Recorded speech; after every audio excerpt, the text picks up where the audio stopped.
fantástico, né? Entendeu? Então, eu costumava falar... Mas tinha um prefeito que gostava muito de ir lá de fisioterapia. O saudoso Mauricinho Mariano era um freguês fervoroso lá, gostava de futebol, né? Estava sempre lá prestigiando, né? Então, assim... Prestigiando não, tentando se recuperar. Mas ele conseguia... Jogava então, assim, domingo e... Pelo serviço da prefeitura, e é um serviço que a entrada para os atletas é muito fácil. É muito fácil, porque você não depende. Isso é muito bom para um atleta. Às vezes é um pouco ruim para nós, porque às vezes o cara bate lá na porta, eu queria falar com o Marquinhos, tá? Quem é você? Aí eu luto boxe, né? Tá bom, o que você teve, entendeu?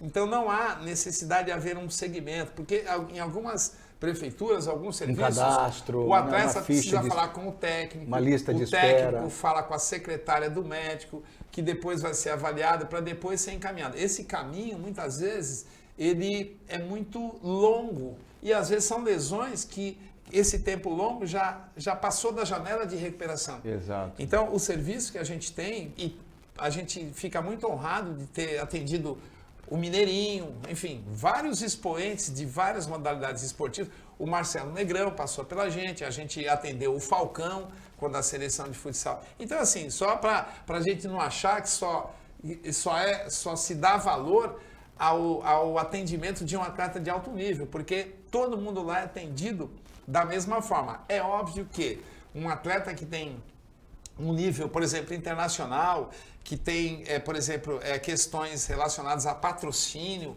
a competição, isso faz com que a gente tenha que ter uma maior responsabilidade no sentido de devolver esse atleta o mais rápido possível, porque existe pressão, por exemplo, de patrocinador. Eu, por exemplo, como atleta de nível internacional que fui na época, eu fui lá e consultar com você, lembra? Nível internacional, eu acho. Você lembra o que eu tinha, não?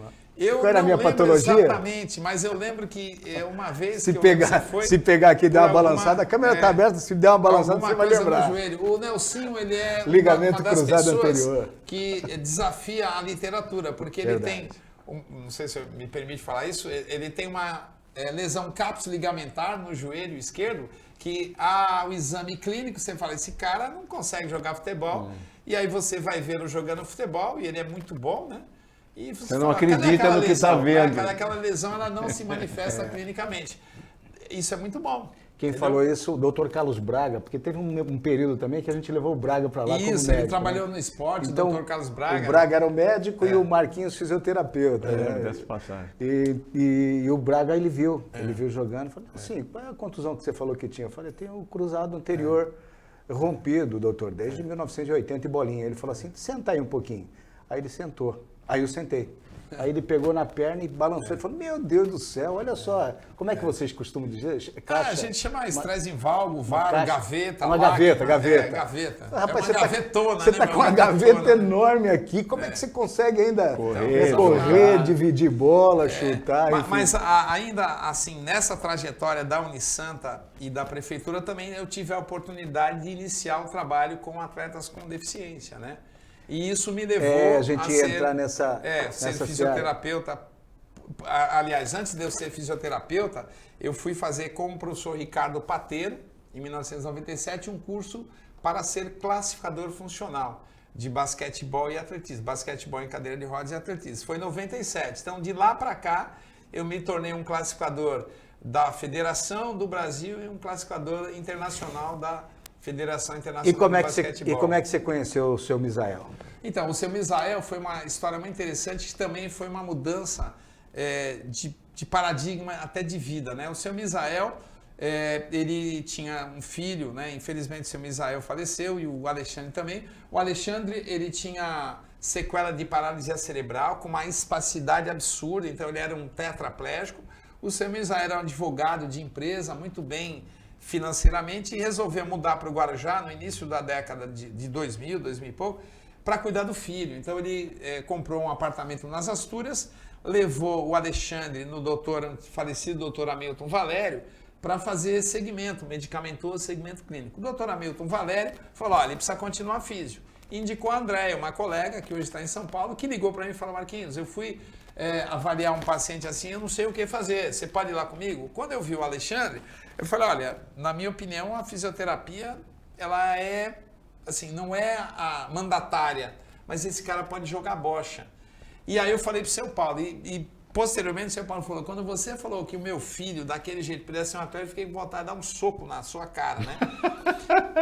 Então, aí o Moisés Fabrício, ele começou a trabalhar com o Alexandre, inclusive lá no prédio, e a gente foi, principalmente o Moisés, aí veio o Barata, a Mariana, enfim, e o seu Paulo começaram a confeccionar as bolas de bocha, porque nós não tínhamos bolas aqui feitas no Brasil, elas eram importadas, olha só. Exato. Então, foi feito um ensaio e erro com alpiste, areia, e isso deflagrou a criação da Associação Paradesportiva da Baixada Santista.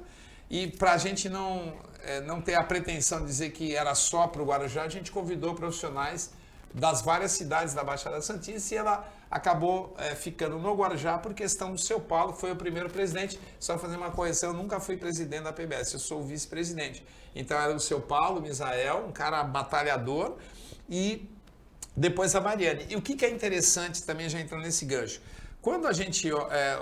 qual era a questão do seu Misael e do Alexandre? O Alexandre, sempre com uns 20 e poucos anos, ele sempre foi visto como um eterno paciente, portador de uma sequela irreversível que fazia tratamento. E esse é o cenário de muitas pessoas com deficiência. Quando ele começou a praticar bocha, mudou a vida dele, Alexandre, mudou a nossa também e mudou a vida da família, porque o Alexandre deixou de ser uma pessoa com deficiência que acordava e fazia tratamento para ser uma pessoa com deficiência atleta e ao invés dele fazer tratamento, ele fazia treinamento. Então isso é uma coisa sensacional do quanto o esporte adaptado, ele de fato muda a vida das pessoas. Quando a gente fala em reabilitação, reabilitação pressupõe um processo. Por exemplo, vamos supor que você opere seu joelho, aí você vai fazer fisioterapia comigo. Eu não vou reabilitar você, eu vou tentar recuperar a função do seu joelho, mas a verdadeira reabilitação reside no fato de você voltar a jogar futebol sem nenhuma queixa. Então a reabilitação ela não deve ser entendida como uma intervenção, mas sim um processo onde várias intervenções somadas podem conduzir essa pessoa à sua reinserção social. No caso de uma pessoa com deficiência, as sequelas são irreversíveis. Então você espera que a pessoa se reabilite, mesmo não recuperando a função. E se há uma intervenção, uma ferramenta que facilite o processo de reabilitação das pessoas com deficiência, é o esporte adaptado. O esporte adaptado pressupõe o esporte adaptado para pessoas, para uma ou para um conjunto de pessoas que tenha limitações funcionais, né?